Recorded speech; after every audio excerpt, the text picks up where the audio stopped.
we are going to study the chapter tissues. Now what is tissue? It is a group of cells. A group of cells which are arised from common origin, having same structure and performing same function, and that is known as tissues. Then what is cell? Cell is a basic structural functional unit of living organisms. Now these cells group together having similar origin, similar structure, similar function. Then you can call them as tissues. Now how to differentiate these tissues? Tissues are differentiated mainly two types. That is meristematic tissue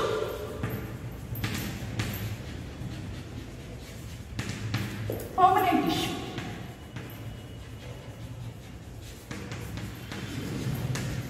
Now again, permanent tissue is divided into two types, that is simple permanent tissue and complex permanent tissue. Now as I said, the tissues are a group of cells having same structure and same function. The meristematic tissue which performs same function. Now what is the major function of meristematic tissue? They involve mainly in the growth. Now how do they involve in the growth? Now meristematic tissue we can differentiate into three types. That is apical meristem, intercalary meristem, lateral meristem. As you see, this and this as a nodes, and this is inter. That means intercalary meristem. And here exactly the lateral meristem at the tip, that is apical meristem. These are the three different types of meristematic tissue. Now, how this meristematic tissue involve in the growth? For longitudinal growth, in order to increase the length of the plant, apical meristem takes part. Now, where you find the apical meristem? Either it may be at the shoot tip or root tip. Both the places we find the apical meristem.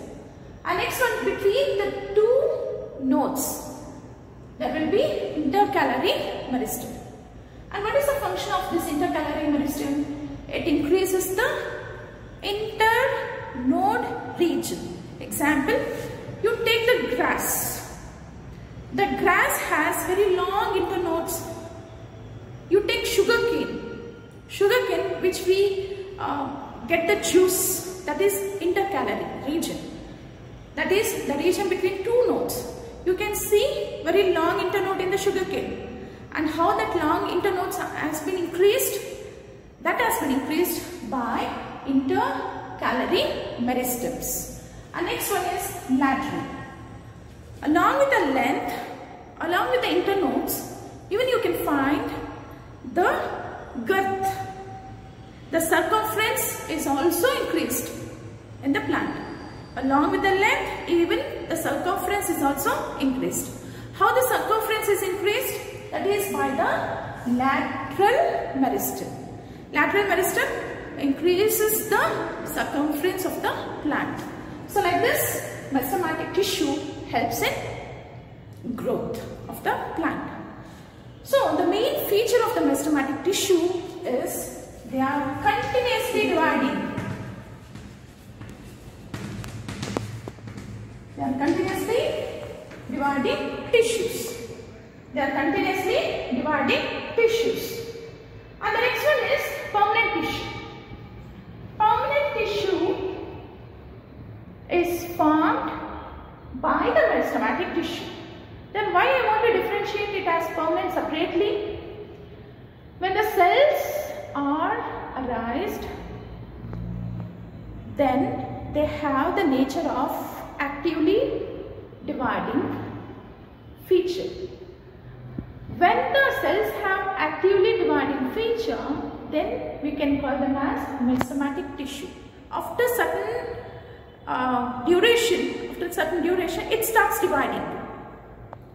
It is fixed, permanently fixed. They are not involving in the division. The meristematic tissue stops dividing, they will become permanent tissue.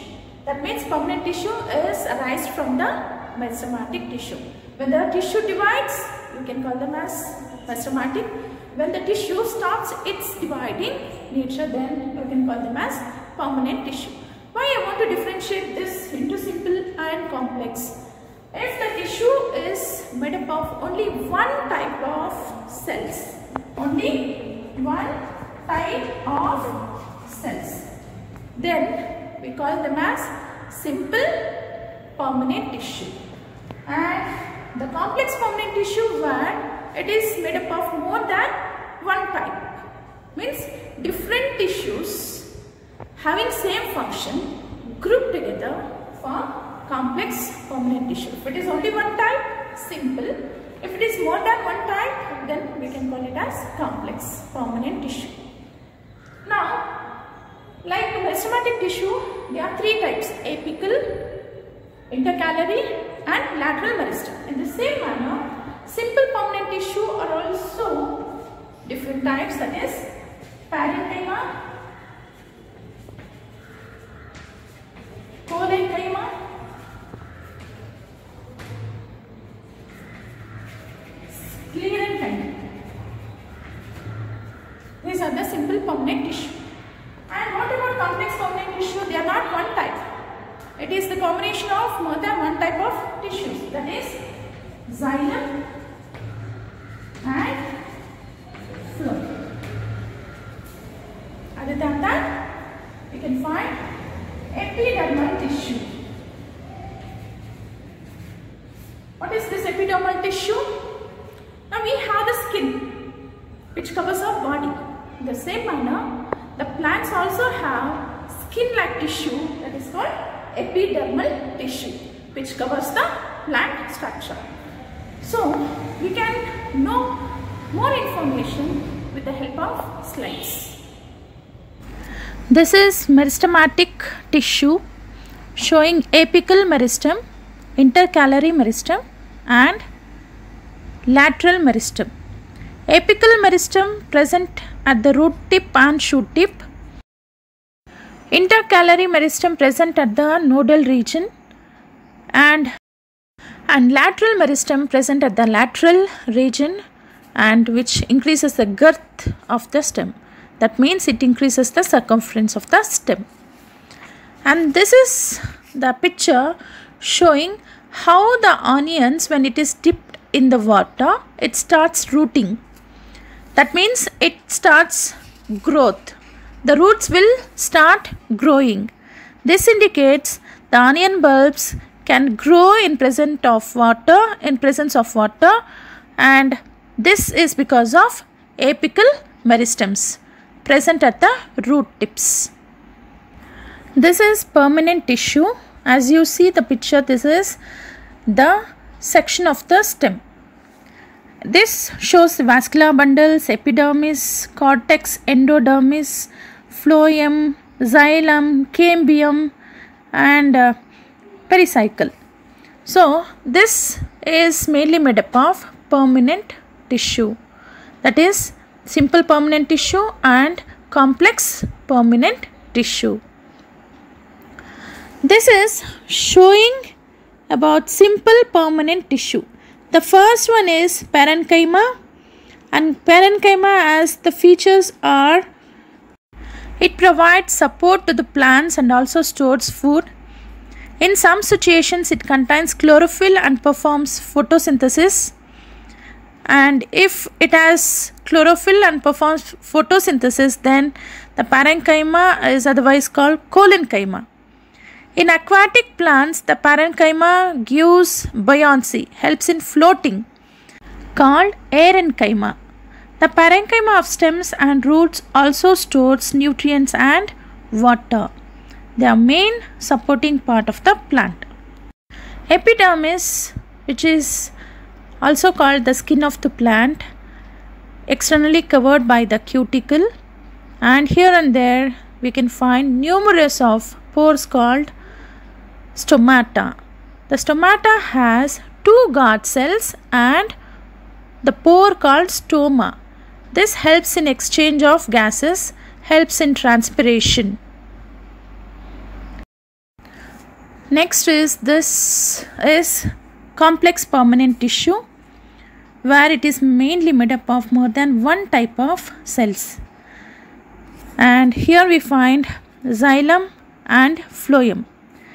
Xylem is mainly made up of trachea, vessel and xylem parenchyma and xylem fibers. And phloem is mainly made up of companion cells and sieve tubes. Hence they are called complex permanent tissue. This about protective tissue. When the plants grow older, a strip of secondary epidermis replaces the epidermis of the stem. The cells on the outside are cut off from this layer. This forms the several layer thick cork or the bark of the tree. The cells of the cork are dead and compactly arranged without intercellular spaces, and they have the chemical called suberin in their walls, and that makes impervious to gases and water. And next is animal tissues. So as you seeing the picture, the stomach is mainly made up of smooth muscle fibers, and down the spindle shaped cell is called smooth muscle fiber with a distinct nucleus, and they are involuntary in function. They are not under the will of human being. They are continuously performing their function. These are different epithelial tissues present in animals. The first one is a squamous epithelial, and these are found in esophagus, lining of the mouth, and covered with squamous epithelium. The skin which protects the body is also made up of squamous epithelial tissue. Sometimes they are arranged in many layers to prevent wear and tear, since they are arranged in patterns of layers called stratified squamous epithelial tissue. The cuboidal epithelium forms the lining of kidney tubules and ducts of salivary glands. It provides mechanical support. The other one is columnar epithelial tissue. When the absorption and secretion occur, as in the inner lining of the intestine, the tall epithelial cells present are called columnar. That means pillar-like epithelial tissue, which facilitates movement across the epithelial barrier, and they have hair-like structures, projections, and they are called ciliated columnar epithelial tissue. And next is connective tissue. There are loose connective tissue and dense connective tissue. The loose connective tissue, the first two, that is areolar tissue and adipose tissue, and the dense connective tissue is hyaline cartilage and the bone, and blood is fluid connective tissue. And this is muscular tissue. Muscular tissue consists of elongated cells called muscle fibers, and this tissue is responsible for the movement in our body. There are three types, that is striated muscle, smooth muscle and cardiac muscle. Striated muscles are also called as skeletal muscles. They are voluntary muscles. They are under the will of a animal. Smooth muscles are involuntary muscles, involved in involuntary movements. They are found in iris of the eye, in uterus and in the bronchi of the lungs. The cells are long with pointed ends and uninucleate. They are also called as unstriated muscles. Cardiac muscle is also involuntary muscle, and the muscles of heart show rhythmic contraction and relaxation throughout the life. That is because of cardiac muscles. The heart muscle cells are cylindrical, branched and uninucleate. All cells possess the ability to respond to the stimuli, and that is because of nervous tissue. Nerve cell is the structural functional unit of nervous tissue and helps in transmitting the stimulus very rapidly from one place to the another place. The brain and spinal cord, nerves all together form nervous tissue.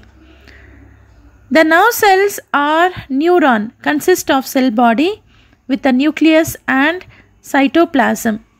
A long hair-like part arises and that is known as dendrites, and the long part is known as axon.